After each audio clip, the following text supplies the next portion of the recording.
Dios Padre amado, en el nombre de Jesucristo, yo le doy gracias por estar vivo, por darme un nuevo día de vida, porque amanecí vivo. Gracias, Dios Padre amado, por haberme dado su Espíritu Santo. Gracias, Padre amado, porque tengo una vivienda donde vivir con todas las comodidades. Gracias, Padre amado, por darme el alimento cada día. Gracias, Padre amado, por darme la vestimenta y ayúdenos a recordar cada día las palabras del apóstol Pablo, quien dijo, así que teniendo comida y abrigo estemos contentos con esto. Gracias, Padre amado, porque no me falta nada. Gracias, Padre amado, porque también tengo una jubilación. Gracias, Padre amado, por darme salud física y psíquica. Gracias, Padre amado. Esto todo se lo agradezco en el nombre de nuestro Señor Jesús. Amén. Respecto del estudio bíblico que quería compartir, cuyo título es El Señor Jesucristo, hoy vamos a ver el Hijo del Hombre, Humanidad. Este es el breve estudio bíblico que doy en cada reunión. De acuerdo con la costumbre hebrea, hijo de denota relación y participación. Por ejemplo, los hijos del reino, Mateo 8:12, son los que compartirán sus verdades y bendiciones. Hijos de la resurrección, Lucas 20:36, son los que participan de la vida de resurrección. Hijo de paz, Lucas 10:6, es uno que posee pacífica disposición. Hijo de perdición, Juan 17:12, es uno destinado a sufrir la perdición y la ruina. Por lo tanto, hijo del hombre significa principalmente uno que comparte la naturaleza humana y las cualidades humanas. De esta manera, hijo del hombre se convierte en designación enfática para el hombre en sus atributos característicos de debilidad e incapacidad en sí mismo. En este sentido, el título se aplica unas 80 veces en Ezequiel como recuerdo de su debilidad y mortalidad y como incentivo a la humildad en el cumplimiento de su llamado profético. Aplicado a Cristo, la frase Hijo del Hombre le designa como participante de la naturaleza y cualidades humanas y lo sujeta a las fragilidades del hombre. Sin embargo, al mismo tiempo, ese título indica su deidad, pues si una persona declara con énfasis soy hijo de hombre, la gente exclamaría cualquiera lo sabe. Pero en labios de Jesús, la expresión significaba una persona celestial que se había identificado en forma definida con la humanidad como representante y salvador. Nótese asimismo que se trata del Hijo del Hombre por excelencia y no simplemente de un Hijo del Hombre. El título está relacionado con su vida terrenal, Marcos 2:10. Pues para que sepáis que el Hijo del Hombre tiene potestad en la tierra para perdonar pecados, dijo al paralítico. Acá termina el versículo. Con sus sufrimientos en bien de la humanidad, Marcos 8:31 dice, porque enseñaba a sus discípulos y les decía, el Hijo del Hombre será entregado en manos de hombres y lo matarán, pero después de muerto resucitará al tercer día. Y con su exaltación y gobierno sobre la humanidad, Mateo 25:31 dice, cuando el Hijo del Hombre venga en su gloria y todos los santos ángeles con él, entonces se sentará en su trono de gloria. Aquí terminó el breve estudio bíblico cuyo título es El Hijo del Hombre, ¿quién? Ahora quería pasar a la predicación del Evangelio para todas aquellas personas que nos están escuchando por primera vez, quizá para aquellas personas que nos siguen con frecuencia parezca un poco reiterativo, pero mi objetivo es llegar a aquellas personas que nos escuchan por primera vez y hablarle y hacer una reseña acerca de la vida de nuestro Señor Jesucristo. ¿Quién es Jesús? El Señor Jesús nació de la Virgen María y fue concebido por obra y gracia del Espíritu Santo. Fue un hombre como nosotros, se diferenció de nosotros en que nunca pecó. Todos somos pecadores. La única persona en el mundo que nunca pecó fue nuestro Señor Jesucristo. Pasó su niñez, su adolescencia y vivió hasta los 30 años con su mamá la Virgen María y su padre adoptivo José. Trabajaba como carpintero. A los 30 años empezó su ministerio. Recorría las aldeas y poblaciones, predicando el Evangelio, sanando enfermos, curando leprosos, resucitando muertos. Por ejemplo, podemos mencionar aquella niña cuyo padre se llamaba Jairo, había fallecido. Su papá le dijo a Jesús: mi hija ha muerto, ven para poder resucitarla. Jesús fue hasta la casa donde yacía la niña muerta. Entró en la gente que estaba afuera lloraba, y cuando Jesús dijo a la niña duerme, se reían de él. Él hizo salir a todos, se quedó solamente con su familia en el cuarto. Jesús entró en el cuarto de la niña que estaba muerta, la tomó de la mano y le dijo: niña, levántate. Y el espíritu volvió al cuerpo de la niña y la niña resucitó. También podemos mencionar el otro milagro muy grande que hizo el Señor Jesús, que fue a resucitar a la resurrección de Lázaro, que está explicitada en el capítulo 11 del Evangelio de San Juan, que Lázaro era amigo de Jesús y sus hermanas Marta y María también eran amigas de Jesús. Lázaro había muerto. Jesús pasaba justo por la aldea y su hermana Marta le dijo: si hubieras estado aquí, mi hermano no habría muerto. Y Jesús le respondió: resucitará. La hermana le contestó: yo sé que resucitará en el último día. Y Jesús le dijo: yo soy la resurrección y la vida. El que cree en mí, aunque esté muerto, vivirá. Fue hasta la tumba de Lázaro. A gran voz dijo: Lázaro, levántate. Y el muerto se levantó, después de haber estado 4 días muerto, y cuyo cuerpo ya hedía. Heder quiere decir largar olor. Su cuerpo hedía, e igualmente Jesús lo resucitó al 4.º día de haber estado muerto. Lázaro resucitó y Jesús dijo: desátenlo y denle de comer. Este fue uno de los milagros más grandes que hizo Jesús, y los judíos, ya preocupados porque Jesús estaba haciendo muchos milagros y utilizando términos humanos, crecía la popularidad de Jesús y tenían miedo los judíos de que ocupase el poder político. Entonces ya los judíos empezaron a pensar en matarlo. También en otra oportunidad Jesús se hallaba en la barca con sus discípulos, se levantó una fuerte tempestad, las olas cubrían la barca. Los discípulos desesperados fueron y le dijeron a Jesús, que estaba durmiendo recostado sobre un cable: Jesús, sálvanos, que perecemos. Jesús se levantó, le ordenó al viento y al mar que se calmaran, y se hizo una grande bonanza. Y les dijo: hombres de poca fe, ¿por qué dudáis? Y los discípulos decían entre sí: ¿quién es este que hasta el mar y el viento lo obedecen? Acá vemos cómo la naturaleza le estaba y le está sometida a Dios. La naturaleza le obedece a Dios. El viento, el mar le obedecen a Dios.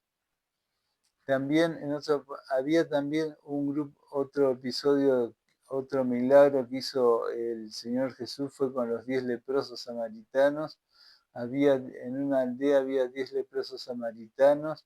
Jesús los curó a todos, les curó la lepra, Y después volvió un leproso samaritano que había sido curado por Jesús a darle gracias, se postró ante los pies de Jesús para darle gracias y Jesús le dijo, ¿y los otros 9 dónde están?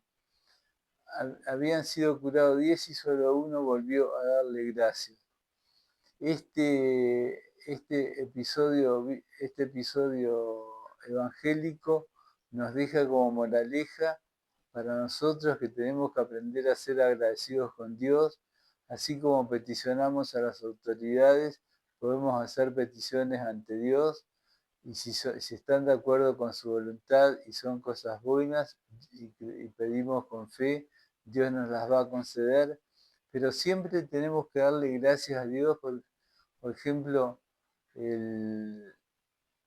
yo tenía hace muchos años, tenía una enfermedad llamada asma y cuando vine a vivir a San Antonio Este, la enfermedad me desapareció, mejor dicho, Dios me curó esta enfermedad y siempre le doy gracias a Dios por haberme curado el asma. Vuelvo y le doy gracias a Dios por haberme curado el asma, siguiendo el ejemplo de este leproso samaritano que se postró ante los pies de Jesús para darle gracias. Ahora quería compartir otro episodio que también sucedió mientras Jesús vivía, que era cuando en cierta oportunidad los apóstoles se habían subido a la barca, estaban yendo para otra aldea en el lago y Jesús se acercó a ellos caminando sobre el agua. Jesús se acercó a ellos caminando sobre el agua, venciendo la ley de la gravedad. Y los discípulos cuando lo vieron pensaron que era un fantasma. Y Jesús le dijo, no temáis, soy yo. Pedro le dijo, si eres tú, haz que yo vaya a tu encuentro. Se bajó Pedro, caminaba sobre el agua y cuando empezó a dudar, empezó a hundirse. Y Jesús le pidió socorro a Jesús y Jesús lo agarró de la mano y lo llevó arriba de la superficie del agua y luego entraron en la barca. Este es otro de los milagros que hizo nuestro Señor Jesucristo. De caminar sobre el agua, es decir, como vemos, Jesús vencía la ley de la gravedad. Quería compartir un episodio bíblico, es cortito para aquellas personas que quieran leerlo, se encuentra en el Evangelio de San Marcos capítulo 10, versículo 46. El ciego Bartimeo recibe la vista. Entonces vinieron a Jericó, y al salir de Jericó, él y sus discípulos y una gran multitud, Bartimeo el ciego, hijo de Timeo, estaba sentado junto al camino mendigando. Y oyendo que era Jesús Nazareno, comenzó a dar voces y a decir, Jesús, hijo de David, ten misericordia de mí. Y muchos lo reprendían para que callase. Pero él clamaba mucho más, Hijo de David, ten misericordia de mí. Entonces Jesús, deteniéndose, mandó llamarlo. Y llamaron al ciego, diciéndole, ten confianza y levántate, te llama. Él entonces, arrojando su capa, se levantó y vino a Jesús. Respondiendo Jesús le dijo, ¿qué quieres que te haga? Y el ciego le dijo, Maestro, que recobre la vista. Y Jesús le dijo, vete, tu fe te ha salvado. Y enseguida recobró la vista y seguía a Jesús en el camino. Este es otro milagro hermoso que realizó nuestro Señor Jesucristo. Ahí vemos cómo la bondad que tenía nuestro Señor Jesucristo, como dijo el apóstol Pablo, Dios es amor. Jesús se compadece de nosotros, Jesús tiene piedad de nosotros, tiene misericordia de nosotros. Sigue haciendo milagros, Jesús actualmente sigue haciendo milagros, porque si leemos las palabras que dijo el apóstol Pablo, Jesucristo es el mismo ayer y hoy y por los siglos. Quiere decir que si le peticionamos a Jesús que nos haga algún milagro, creyendo con fe, como dijo Jesús, y todo lo que pidiere orando y creyendo que se os dará se cumplirá. Jesús nos va a curar, si es siempre conforme a su voluntad. Y vemos así cómo Jesús ama a la humanidad, Jesús nos ama, Jesús se la pasó haciendo el bien. Tenemos que tomar el ejemplo de Jesucristo, que Jesús se la pasó haciendo el bien. Vemos actualmente en la sociedad, vemos la maldad de la gente, vemos por televisión los asaltos, los asesinatos, los crímenes, los robos, actos contra la honestidad sexual, y vemos así cómo la maldad de la gente está. La televisión nos muestra, cuando prendemos la televisión nos está mostrando la miseria del mundo, cómo la maldad está creciendo en la sociedad, cómo crece la maldad en la sociedad. Pero si vemos el Evangelio, es todo lo contrario a lo que pasa en la sociedad. Evangelio quiere decir buenas nuevas. Estas son las buenas nuevas de Jesús. Jesús nos dice que nos ama, como dijo en San Juan. En San Juan capítulo 3, versículo 16, porque en tal manera amó Dios al mundo que ha dado a su Hijo unigénito, para que todo aquel que en Él cree no se pierda, mas tenga vida eterna. Así vemos cómo Dios nos ama, Dios ama a la humanidad. Si hacemos un simple razonamiento, vemos cómo Dios ama a la humanidad. El hombre ha sido creado por Dios. Dios, les recomiendo a todas aquellas personas que no leen habitualmente la Biblia, que consigan una Biblia evangélica. Nosotros leemos la Biblia Reina Valera 1960, la pueden adquirir en una librería evangélica o por Mercado Libre. Les recomiendo que lean el primer capítulo del libro de Génesis, la creación de Dios y cómo Dios creó al hombre. La creación del hombre es un acto de amor de Dios que nos demuestra que Dios es amor. Dios nos creó para tener una relación con nosotros, para que la amemos, para que seamos felices, para que lo adoremos, para que nos postremos ante Él, para que vivamos de acuerdo con lo que Él dice. Y por acá vemos cómo se cumple las palabras dichas por Jesús en el versículo de Juan 3, capítulo 16. Dios ama a la humanidad, Dios nos ama y nos dio a su Hijo Jesucristo para que todo aquel que cree en Él no se pierda, mas tenga vida eterna. Quería leer otro pasaje del Evangelio que está en San Marcos, capítulo 12, versículo. Voy a leer para no extenderme tanto, para no ser muy extenso.